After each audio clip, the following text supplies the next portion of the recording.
Le grand direct de l'actu, la suite avec Jean-Marc Morandini. Avec l'invité du grand direct de l'actu qui est Johan Duriez-Mies. Bonjour, merci d'être avec nous. Vous êtes responsable de la rubrique high-tech à europe1.fr. Après TV5 Monde, le site internet du quotidien belge Le Soir a été la cible cette nuit d'une attaque informatique. Des attaques symboliques qui nous interpellent tous, en particulier sur les données de nos ordinateurs et de nos téléphones. Ces données sont-elles sécurisées? Je parle de nos données perso, celles qui sont chez nous avec nos ordinateurs personnels. C'est à ça qu'on va s'intéresser ce matin, parce que les grandes entreprises, finalement, c'est leur boulot d'essayer de protéger nos ordinateurs. Donc, intéressons-nous à nos ordis. Chez nous, d'abord, comment est-ce qu'un pirate peut arriver à rentrer dans mon ordinateur, chez moi? Alors, il y a plein de tuyaux qui permettent d'accéder aux données des utilisateurs, mais c'est vrai que le plus souvent, les intrusions, elles viennent souvent des emails. Voilà, les messages qu'on reçoit, on n'est pas vigilant. C'est pour ça que le meilleur antivirus pour un ordinateur, pour une tablette ou pour un smartphone, c'est son utilisateur. Alors, on va prendre par le début. Ça vient des emails, dites-vous. C'est-à-dire, on nous envoie un email. Ouais, et à l'intérieur de cet email, il peut y avoir soit un lien frauduleux. Quand on va cliquer dessus, ça va soit... Et ça nous dit genre, vous avez un message, cliquez sur ce lien, voilà, vous avez un message. Ou vous n'avez pas payé telle facture, cliquez là-dessus pour la régler, ce qu'il ne faut absolument jamais faire. Mais si c'est vrai? Non, ça n'arrive jamais. Ah, ça n'existe pas? Non, quand on vous envoie, vous avez un retard de paiement, vous n'avez pas payé... 99% des cas, ce sont de faux emails. D'accord. C'est pour ça qu'il faut d'abord faire appel à la vigilance et à son propre instinct. On se dit, tiens, c'est bizarre cet email. Si c'est bizarre, dans 99% des cas, c'est un faux. Et si c'est un faux, c'est dangereux. Y compris si ça vient soi-disant de sociétés que vous connaissez, de banques, surtout Société Générale, La Poste, Crédit Lyonnais. Si ça vient de ces choses-là, ça peut être des faux? Oui, et il y a plein d'indices qui permettent de détecter. Déjà, quand on regarde l'adresse email qui envoie cet email, il y a souvent des choses un peu bizarres. On se dit, tiens, pourquoi edf.dm.service? Non, c'est très très rare que les sujets importants liés aux factures soient envoyés directement par email. Donc en général, quand on reçoit un email comme ça, on l'ouvre même pas. C'est poubelle direct. Voilà. Et le simple fait... Mieux vaut contacter directement, par exemple, son conseiller. Le simple fait de l'ouvrir peut mettre un virus sur votre ordinateur. Aujourd'hui, ouvrir un email est beaucoup moins dangereux que de cliquer sur un lien. C'est clair, mais on peut être exposé à partir de là. C'est pour ça qu'il faut sécuriser tous ces programmes, et la première règle pour ça, c'est c'est définir des mots de passe. Ouais. Même sur son ordinateur, même sur son téléphone, sur sa tablette, tout ça, il faut mettre un mot de passe, au moins au minimum, au strict minimum. Mais juste, je reviens à ce virus qui est mis sur votre ordinateur, ce programme pirate. Qu'est-ce qu'il fait, ce programme? Il peut voir tout ce qu'il y a dans votre ordinateur, par exemple? Il peut voir ce qu'il y a dans l'ordinateur. Sans qu'on s'en rende compte? Bien sûr.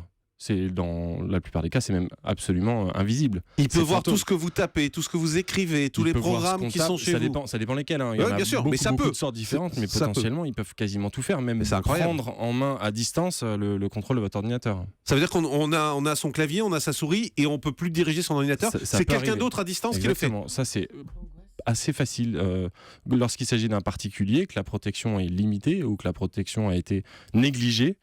Ça peut très bien arriver. Alors vous nous dites donc la première chose à faire, c'est mettre des mots de passe partout. Exactement, même quand son ordinateur il reste chez soi, on met un mot de passe, pour entrer dans l'ordinateur, pour accéder à l'ordinateur, mais aussi on va ajouter un mot de passe quand on va accéder à certaines applications, certains logiciels, certains programmes un peu pas dangereux, mais importants. Sensible en tout cas, et important pour nous. Donc par exemple, on va lancer ses emails, son application qui permet de regarder les emails.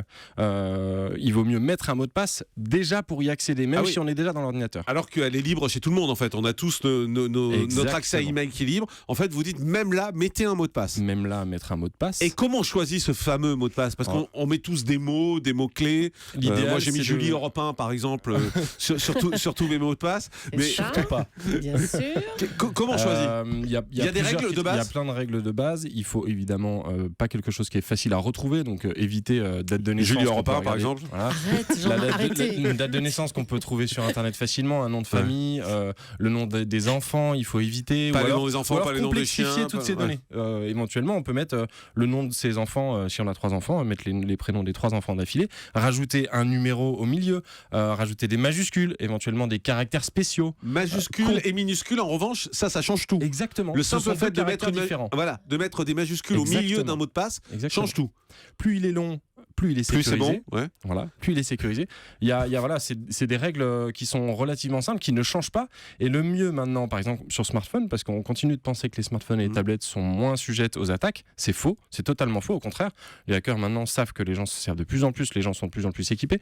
Il faut encore plus sécuriser ces données sur smartphone. Et l'idéal pour cela est de doubler la sécurité. À la fois un mot de passe, et si par exemple vous avez sur certains smartphones un détecteur d'empreintes digitales, servez-vous-en, installez-le.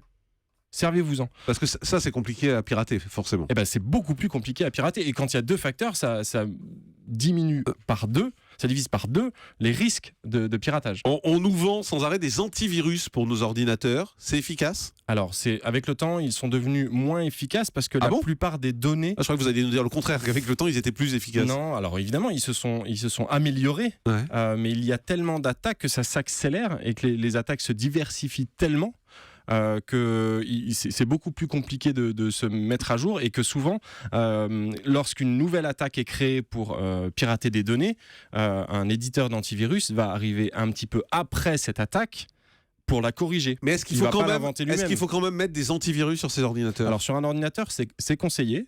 Sans plus, c'est pas obligatoire. Si, c'est conseillé, mais encore une fois, la vigilance de l'utilisateur vaut tous les antivirus du monde. Et donc vous nous dites, c'est pas parce qu'on a un antivirus sur son ordinateur qu'on est protégé, c'est ça? Parce qu'après, si on laisse l'accès ouvert à toutes ces données sur son ordinateur, même si on a un antivirus, ça ne sert à rien. Si on clique sur le premier lien venu avec un antivirus, il pourra prévenir un certain nombre d'attaques, mais pas toutes les attaques. C'est l'avenir. Aujourd'hui, ces attaques informatiques, ça va se multiplier dans les mois et dans les années qui viennent. Il va y en avoir de plus en plus, ouais. Et on n'a pas grand-chose pour se protéger, à part notre vigilance à nous.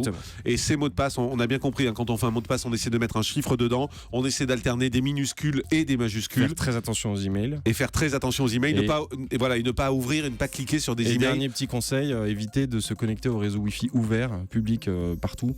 C'est souvent aussi un moyen pour les pirates d'accéder à un certain nombre de données. Quand on va dans les Starbucks, les McDo, tout ça, où il y a des Wi-Fi, il ne faut pas se connecter. Si vous avez des données sensibles, bien sûr. Si c'est juste les photos que vous envoyez. Moi, c'est celle de Julie, mais donc c'est assez sensible en effet. Si c'est sensible, évitez. Merci beaucoup, Johan Duriez-Mies, responsable de la rubrique high-tech à Europe 1, pour toutes ces précisions. Merci, Jean-Marc.